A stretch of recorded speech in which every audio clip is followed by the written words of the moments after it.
नमस्कार, मी लतिका। आज मी तुम्हाला तिळाचा ठेचा बनवून दाखवणार आहे। त्यासाठी बघा तीळ घेतलेले, सफेद कलरचे तीळ आहे, ते गावठी आहे ती आणि बिन पॉलिशचे आहे ती। ही अर्धी वाटीला पेक्षा जरा जास्त तीळ घेतलेले आहे ती। त्यासाठी साहित्य बघा, ह्या तिखटवाल्या मिरच्या घेतल्या, त्या तुम्ही ह्या बिन तिखटाच्या घेतल्या तरी पण चालते। एक गड्डीपेक्षा लसूण जरा जास्त घेतलेला, हा देशी लसूण आहे, तुम्ही कमी घेतला तरी चालेल। एक छोट्या आकाराचा कांदा मी पातळ कापून घेतलेला आहे। एक टमाटर घेतलेला आहे। थोडासा कढीपत्ता घेतलाय, तो पण मी थोडे थोडे छोटे छोटे तुकडे करून घेतलेला आहे। एक चमचा जिरे घेतले, कोथिंबीर घेतलेली आणि अर्धी वाटी शेंगदाणे घेतलेले आहेत। तवा गरम करत ठेवलेला आहे। हा लोखंडाचा तवा आहे। तवा गरम झाला की गॅस बारीक करायचा आणि त्याच्यामध्ये आपल्याला एकसारखा हलवून तीळ भाजून घ्यायचे। तीळ जास्त भाजायचे नाहीयेत, आपल्याला लाल वगैरे करायचे नाहीयेत। लाल जर जास्त झाले ना तर त्याची चव थोडीशी वेगळी लागते आणि कडवट लागते। त्यासाठी हलके असे तडतड आवाज आला की गॅस बंद करायचा आणि तीळ काढून घ्यायचे। तीळ बघा मी प्लेट मध्ये काढून घेतले। तीळ कसं भाजायचे बघा, असे चुरा झाला पाहिजे आणि लाल पण नाहीत बघा, एकसारखे हलवून भाजायचे। तडतड भाजले की नाही की असे फुगतात आणि बघा असं होतं, त्याचं तेल बाहेर येतं। अशा पद्धतीने भाजून घ्यायचे। त्याच तव्यामध्ये आता मी शेंगदाणे भाजून घेणार आहे। शेंगदाणे पण काय करायचं, एकसारखं असे हलवून आपण भाजून घ्यायचे। शेंगदाणे बघा अशा पद्धतीत भाजून घ्यायचे, डाग पडस्तवर। आता हे मी काढून घेते। त्याच तव्यामध्ये आपल्याला बघा मिरच्या भाजून घ्यायच्या आहेत। तर मिरच्याला काय करायचं, दोन दोन तुकडे करायचे। तुम्ही बिन तिखटाच्या घेतल्या तरी चालतील। गॅस मी बारीक केलेला आहे। अशा करून आता मी पहिले हे तुकडे करून घेते। मिरच्यांना बघा असे डाग पडस्तवर भाजून घ्यायचे आणि मी ह्या मिरच्या बघा असे तुकडे करून घेतले। ह्याच्यापेक्षा जरी तुकडे छोटे करून घेतले तरी चालू शकतात। आता ह्याच्यामध्ये लसूण टाकायचा, कांदा टाकायचा आणि हा मिनिटभर पहिलं मी परतून घेते।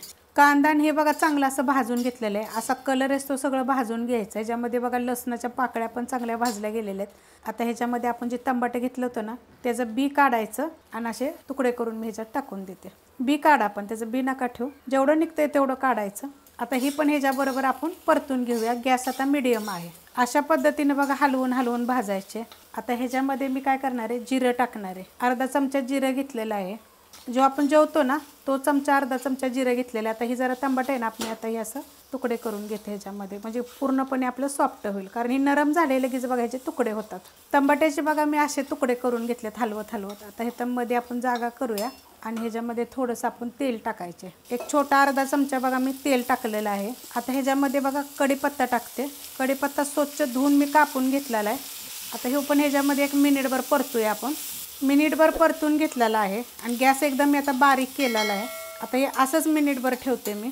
खलबत्ता घेतलाय, त्याच्यामध्ये हे शेंगदाणे आपण जे भाजले होते त्याची मी काय साल काढलेली नाही ना, तुम्हाला जर काढायचे असले तर तुम्ही काढू शकता। आणि त्याच्यामध्ये हे तीळ टाकायचे आणि हे आपल्याला मोठं मोठं कुटायचे, जास्त असं बारीक वगैरे करायचं नाही, आबडधोबड झालं पाहिजे। कुटून घेतलंय बघा, अशा पद्धतीत कुटून घ्यायचं, जास्त बारीक पण नाही जास्त मोठं पण नाही। तवा बघा मी हा खाली उतरून घेते। तवा खाली उतरून घेतलेला आहे, तर त्याच्यामध्ये आता हे मोठं मीठ टाकते। तुम्ही छोटं टाकलं तरी पण चालेल। आता हे थोडंसं हलवून घ्यायचं आणि आता आपल्याला हे खरडून घ्यायचे। आता ही मी ग्लासानं खरडणार आहे, कारण खलबत्ता जे वापरला की नाही, ठोंबा वापरला की तुम्ही कमेंट करतात की आमच्याकडे ते नाही आहे, तर बघा ग्लासानं खरडू शकता, तांब्यानं खरडू शकता तुम्ही, फुलपात्र म्हणा, असं काही तुमच्याकडे असेल का नाही, तर त्यानं हो का हे असं जास्त भाजलं गेलं ना चांगलं की मग हे आपोआप बारीक होतं, जास्त वेळ लागत नाही। मीठ तुम्ही छोटं वापरलं तरी चालेल, पण हे जे मी तुम्हाला दाखवते ना ह्याची चव एक नंबर लागते। तुम्ही करून बघा, मस्त लागते। आणि थंडीच्या दिवसात तीळ खायचं तर आपण हमेशा ठेचा तर खातोच ना, तर थोडंसं वेगवेगळ्या पद्धतीनं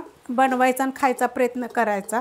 तुम्ही लाईक करत जा आणि कमेंट बी करत जा, तुम्हाला माझ्या रेसिपी कशा वाटतात। आणि दोन्ही चॅनलवर आपल्या रेसिपी मी अपलोड करत असते, व्हिडिओ संपूर्ण बघत जा। आता ही बघा अशा पद्धतीने मी खरडून घेते। बघा अशा पद्धतीनं मी सगळं एकजीव केलेलं आहे खरडून। मस्त असं भाजलं की खरडलं जातं। आता ह्याच्यामध्ये आपल्याला कोथिंबीर टाकायची, तर ही देशी कोथिंबीर आहे आणि देठा सकट मी घेतलेली आहे, ती पण मी आता ह्याच्यामध्ये थोडंसं खरडणार आहे।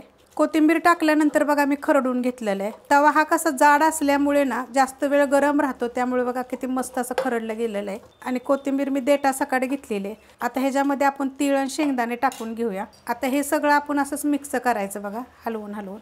शेंगदाणे आणि तीळ टाकल्यानंतर बघा मी खरडून घेतलेलं आहे। त्याच्यामध्ये आपण काहीच टाकलेलं नाही बघा, जे आहे त्याच्यामध्येच असं थोडंसं खरडायचं, म्हणजे पूर्णपणे जी आपली चव असते ना, मिरची टाकलेली आपण, टमाटर, सगळे जे साहित्य टाकले ना त्याच्यामध्ये उतरते। आणि हा ठेचा जे मी तुम्हाला दाखवलेला आहे तिळाचा, एक 8 दिवस चांगला राहणार बघा। तुम्ही करून बघा, पॅक बंद डब्यामध्ये फ्रीजमध्ये ठेवून जरी काढून काढून खाल्ला तरी तुम्ही राहू शकतो।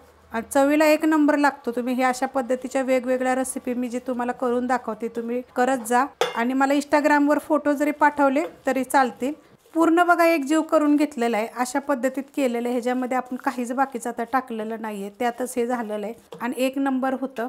तर बघा किती मस्त असं झालेला आहे। एकदम 8 ते 10 दिवस हा राहू शकतो। पॅक बंद डब्यामध्ये फ्रीजमध्ये ठेवा आणि तुम्ही जसं वाटेल तसं कधी कधी खाऊ शकता असं काढून काढून, आणि रोज खाल्लात तरी काही नाही हरकत, कारण ती टाकलेले तर थंडीच्या दिवसात एकदम मस्त असेल। बघा किती मस्त असं झालेलं आहे। आपल्या दोन्ही चॅनलवर रोजच्या रेसिपी मी टाकत आलेली आहे। तुम्ही रेसिपी बघितली की लाईक करा, सबस्क्राईब करा, कमेंट करा आणि शेअर बी करा।